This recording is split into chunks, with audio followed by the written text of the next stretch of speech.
আজকের BTS মেম্বার্সরা Christmas special weavers লাইভে এসেছিলেন। বিটিএস মেম্বার্সরা লাইভে এসে আর্মিদের সাথে কি কি বললো, কি কি শেয়ার করলো সেটাই জানতে পারবে আজকে তোমরা এই ভিডিওর মাধ্যমে।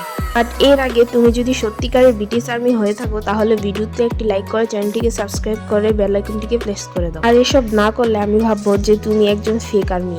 তো যেমনটা তোমরা জানো যে ক্রিসমাস উপলক্ষে বিটিএস আর্মিরা কাল রাতে একটা লাইভ করেছিল। এন্ড তার সাথে সাথে কিছুদিন পর যেহেতু ভিয়ার বার্থডে, তাই ভিয়ার বার্থডে স্পেশাল কেকও এখানে ছিল।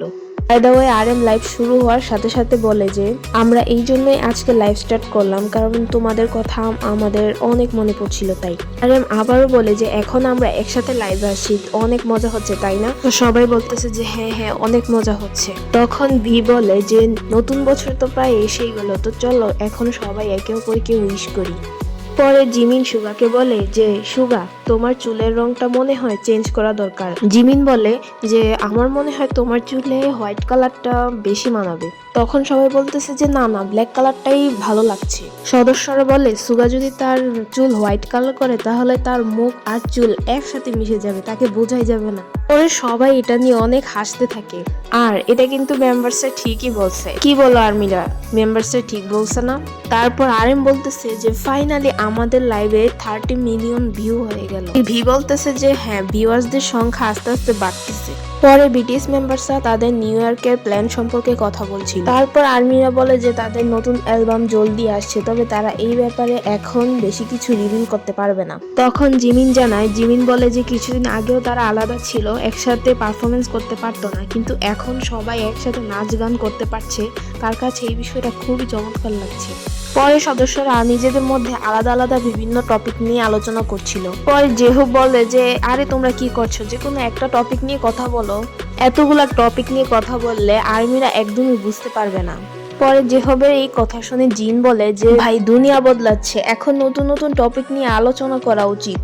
পরে সুগা বলে যে মনে হয় আমাদের কোন একটা বড় কিছু নিয়ে অ্যানাউন্সমেন্ট করতে হবে। পরে মেম্বারসরা বলে যে ভাই আমাদের কাছে এমন কিছু নেই যে অ্যানাউন্সমেন্ট করা যাবে।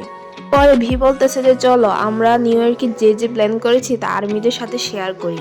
তো জাংকুক বলে যে সিরিয়াসলি? তখন ভি বলতেছে যে আরে ভাই একটু বলবো, বেশি বলবো না। পরে জাংকুক বলছে যে আমার নিউ ইয়র্কের প্ল্যান হলো আলাদা কান্ট্রিতে যেয়ে কনসার্ট করা। পরে জেহব বলে যে ভাই তোমরা কত তাড়াতাড়ি টপিকগুলোকে ড্রপ করছো। জংকুক বলে যে আমরা যখন আবার কামব্যাক করব তখন আমরা কি গানে ড্যান্স করব। তখন মেম্বারসরা এক একজন এক এক গানের কথা বলছিল। পরে ভি বলতেছে যে বয় উইথ লাভ এই গানটাতে ডান্স করলে অনেক ভালো হবে। তখন জিমিন বলতেছে যে হ্যাঁ ভাই অনেক দিন ধরে এই গানটা দিয়ে ড্যান্স করা হয়নি, তাই আমার মনে হয় যে এটাই বেস্ট হবে। পরে ভি বলে যে আমি কি তোমাদের একটা স্টোরি শেয়ার করব। মেম্বারসরা বলে যে হ্যাঁ হ্যাঁ বলো, আমরাও শুনি, কি বলবো। পরে ভি বলে যে তোমাদের কি মনে আছে যে আমি একবার কোম্পানির ড্রাম ফাটিয়ে দিয়েছিলাম কিক মেরে? তখন জিমিন বলে যে হ্যাঁ হ্যাঁ আমার মনে আছে, তুমি অনেক জোরে কিক মেরেছিলে, তার ফলে মিউজিক ইনস্ট্রুমেন্টটা ভেঙে গিয়েছিল। কোম্পানি ইনস্ট্রুমেন্ট ভেঙে যাওয়ার কারণে তোমাকে বের করে দিতে চেয়েছিল, বাট থ্যাঙ্কস গড তুমি বেঁচে গিয়েছো। তো এই ছিল বিটিএস মেম্বারদের ক্রিসমাস লাইভ। তো তারা আরো অনেক টপিক নিয়ে আলোচনা করেছিল, তো আমি তোমাদের মূল টপিক যেগুলা বলছি এগুলা নিয়ে আলোচনা করছি। তো এই ছিল আজকের ভিডিও, দেখা হচ্ছে নেক্সট কোনো এক ভিডিওতে। তো সবাই ভালো থেকো, সুস্থ থেকো, টেক কেয়ার, টেক লাভ, বাই বাই।